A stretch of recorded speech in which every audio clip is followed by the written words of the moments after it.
Hi guys. I feel like it's been a while. I don't remember the last time I posted, but this is kind of like my personal journal on the internet.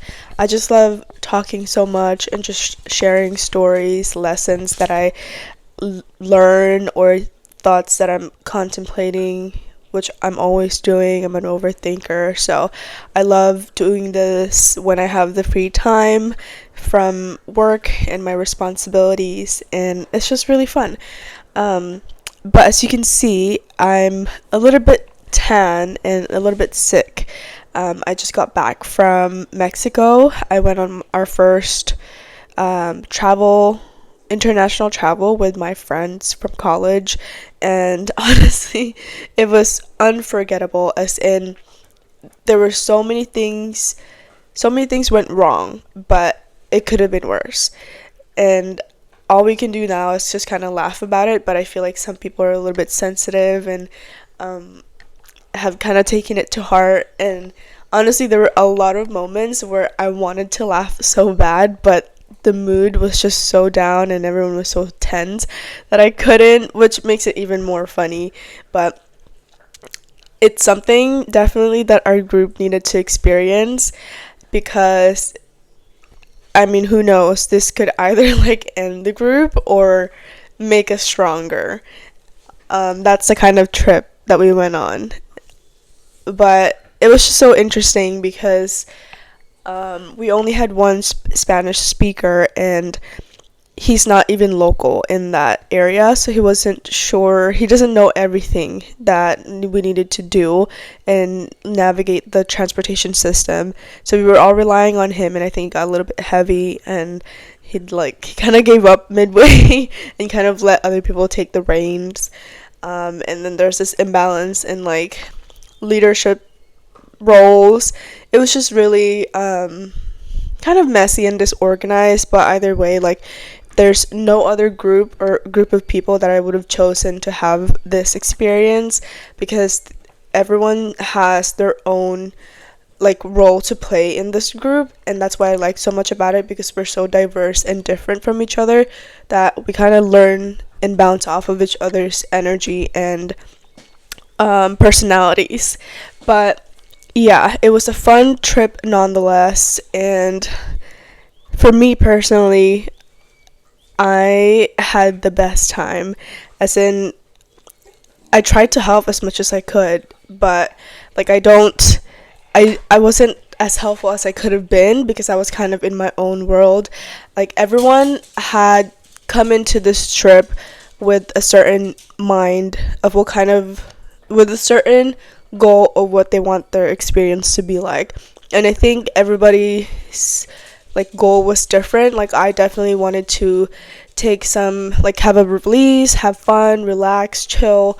Sightseeing was one of them. I've always wanted to see the Chichen Itza Mayan temple. That one, I saw it in my art history books, and honestly, when I was there, I cried a little bit, because I just think back on the times when I was learning about all of these famous architectures and sites, historical sites around the world, and kind of dreaming about traveling. And now that I was actually there in that place, it just made me feel it was like a full circle moment. And I want to email my AP art history teacher and just tell her, like, the experience of learning and walking through those stones, knowing that 100 years back there were the same people who were living there, and there was a whole different world there.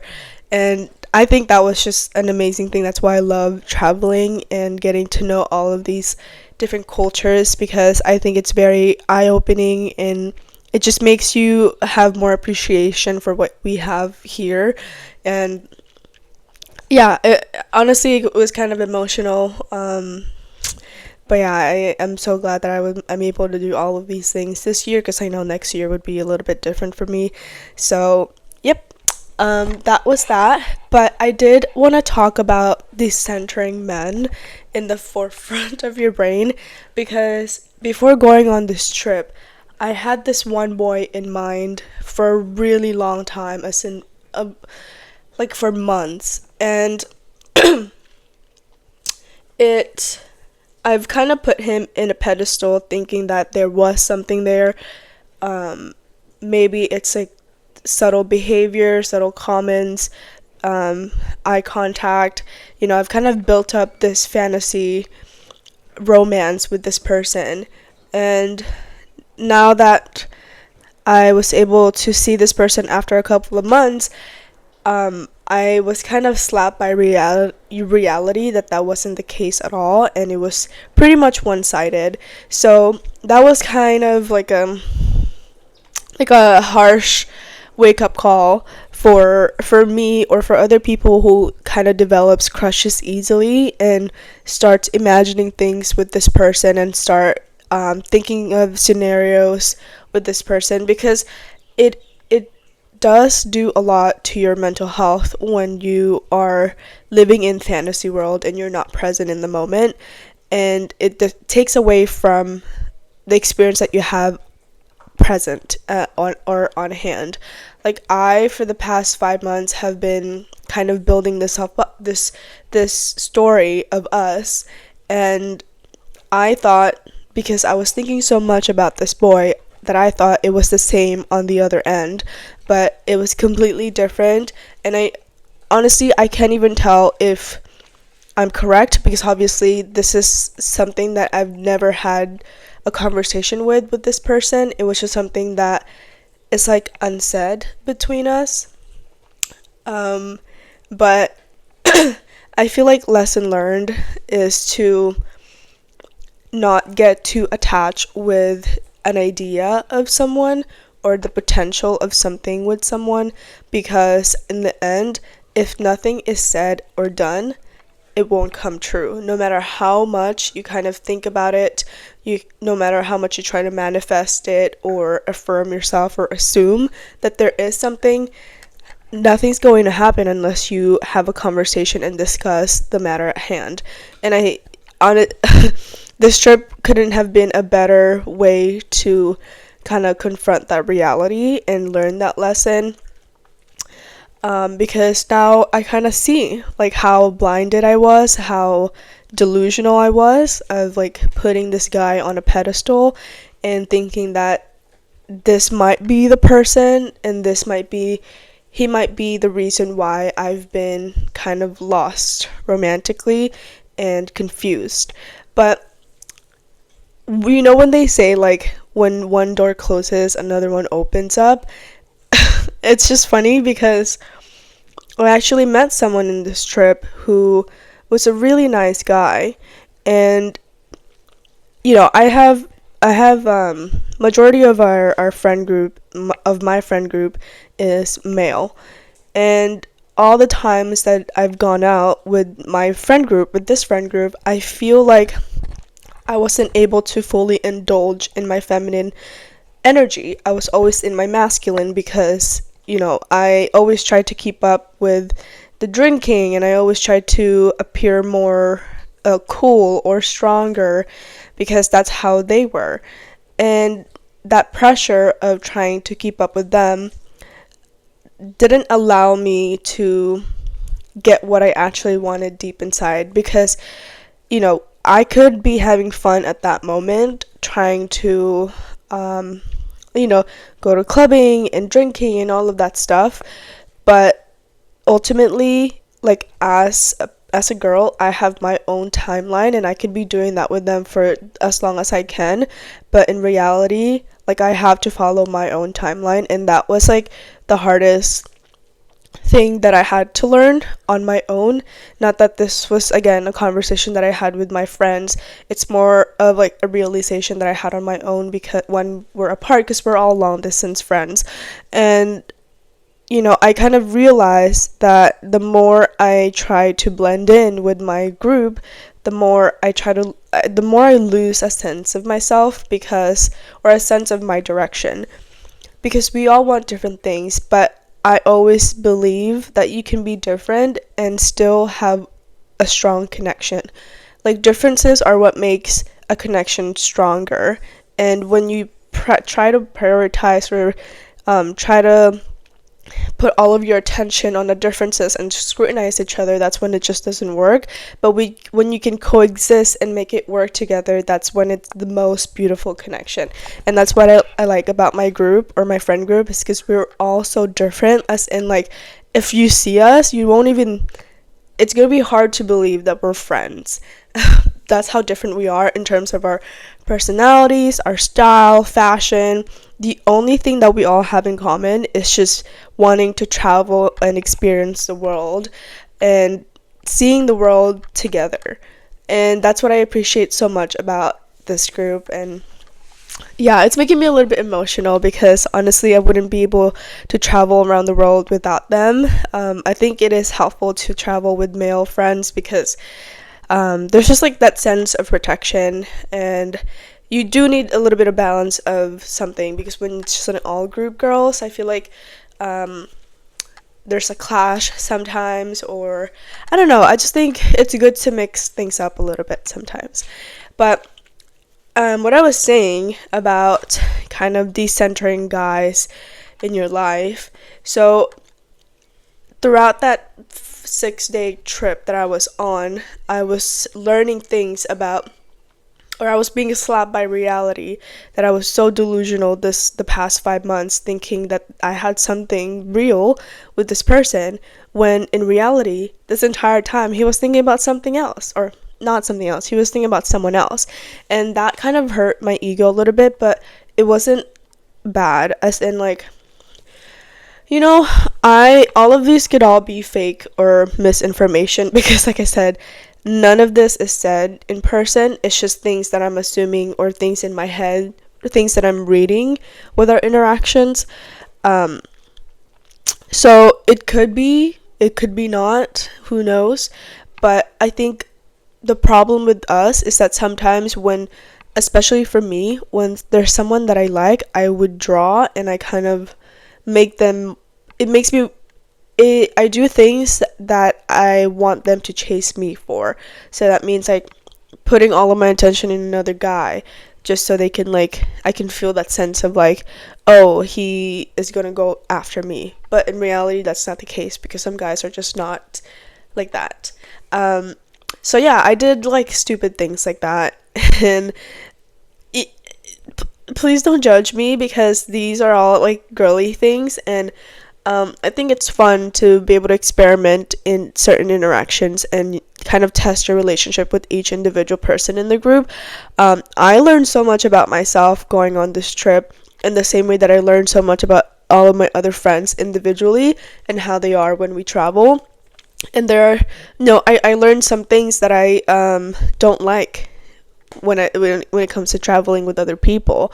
And not that I'm not going to travel with them anymore, it's more like I hope that we can all improve on something, right? So that's kind of like the main takeaway from that. But yes, so I did meet somebody after I like was having this realization throughout the trip that like it was a fake fantasy that I've built up with this guy. And then I met someone, a really, really nice guy. He was, I don't know. I don't even want to say he's a gentleman, because it was such a short period of time that we met. But it felt like a confirmation from the universe that there is someone out there who could check the boxes for me. Because for a long time, I felt like I was settling in my previous relationships, even though to other people's perspective or perception, it was the perfect relationship, or what could go wrong. You know, he has everything that I thought I needed, until I would grow as a person individually, and then I'd realize there are some things that I need, or some things that I want. And it was a hard time trying to accept that I can level up, or I can outgrow someone, especially someone that I love dearly. And that's kind of what happened. In the same way, for a little bit, when I'm not getting that from my previous relationship, I was kind of lost, and I was deceiving myself, thinking that are my standards too high, or maybe I lost the one and I let the one get away. But that trip in Cancun, when I met this specific person, it felt like a little bit like my prayers were heard, because this is someone that kind of overall exemplified the things that I want in a person. So not just physical traits, but also like values in life. And I know that's kind of silly to say because I met this person for like one night, but I did feel like some sort of like comfortability with this person. Maybe it's his demeanor as a person or a stranger, but he did make me feel very comfortable, and we talked about things that really attracted me to him. But I don't trust myself anymore because I can be pretty mistaken in a lot of things. Maybe not the best judge of person too. So, but I think that was kind of like a testament to all of the things that I've been working on the past couple of months, which is affirming, manifestations, writing in my journal, working on myself so I can increase my frequency in a higher level, and trying to meet people who are going to match that frequency.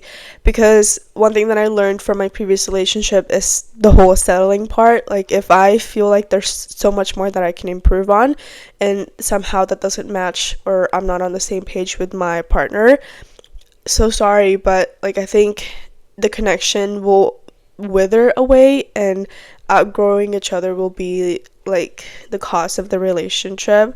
So yeah, that's kind of the takeaway from all of that. And I might not see this person ever again, but I think if anything, it just made me realize that I wasn't, the lesson that I'm taking from it is that I wasn't settling, or I was settling. No, I don't want to say I was settling. I'm just saying that there's more out there. And I felt like after my previous relationship, I felt a little bit hopeless when it comes to romance, because it felt like the right person wouldn't come along anymore. And the timeline also puts pressure on you. So but yeah, it was a really nice reassurance from the universe to kind of have me and this guy meet in the most random way. Like, just to tell you guys a story, I was walking past 7-Eleven, I saw this guy, and then I continued walking, and then I looked back again, and I was like, he's a pretty attractive guy. So like, I went up to him, and the rest is history. But it's those little things that when you want to do something, but you kind of let your fear or your ego get in the way, you are blocking so many blessings, opportunities, and experiences from coming your way or from happening at all. And I couldn't be more happy that I decided to walk up to this guy and learn about his life, learn about his world, and the things that he do, and or the things that he does.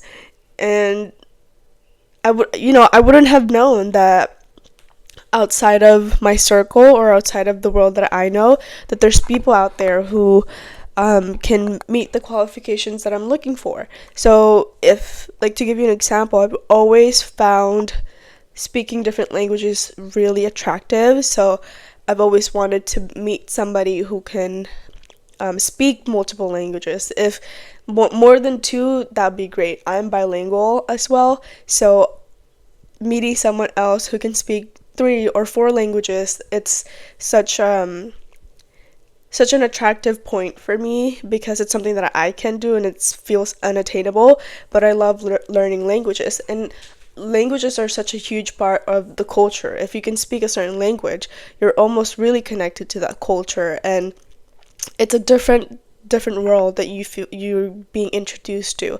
And this guy can speak 3 languages, and he's the first person I know. Actually, no, I know a couple of people who can speak 4 to 5, but this is the guy that had not only can speak 3 languages, but he had the physical attributes that I've always found attractive in guys. I almost don't want to say this because I don't want to get jinxed, but I am really into like the quiet guys, mysterious guys. Sometimes can break a humor here and there and make the entire group laugh. I like guys, like when it comes to physical, guys who have almost like a baby face but a very manly or muscular body. I fall for those kinds of guys, and intelligence is very important, and also being kind. So, like, kindness to women, children, family oriented, all of those traits. Um, and it seemed like he had kind of carried those traits and values. And so I felt really connected to this person, but lesson that I'm really learning right now is to not get too attached to anybody, because when you let the universe do the work for you, all you need to do is kind of show up and be the person that you've been working on yourself for. Um, you can't waste your energy trying to fantasize a certain romance or a certain idea of someone, because that's taking away from your own time of becoming the best version of yourself. And I think I really need to sit myself down and stop going back to the past and thinking like, wow, I had the best night in Cancun and I wish like this and this and this could happen with me and this guy. But what I'm learning now is to be grateful that I had that experience and that I met this person, and just take that feeling that I felt and kind of be happy and accept that maybe nothing more can happen from that. And as sad as that sounds to me, I want to feel more gratitude rather than sadness, because I'm very big on experiences in life and lessons.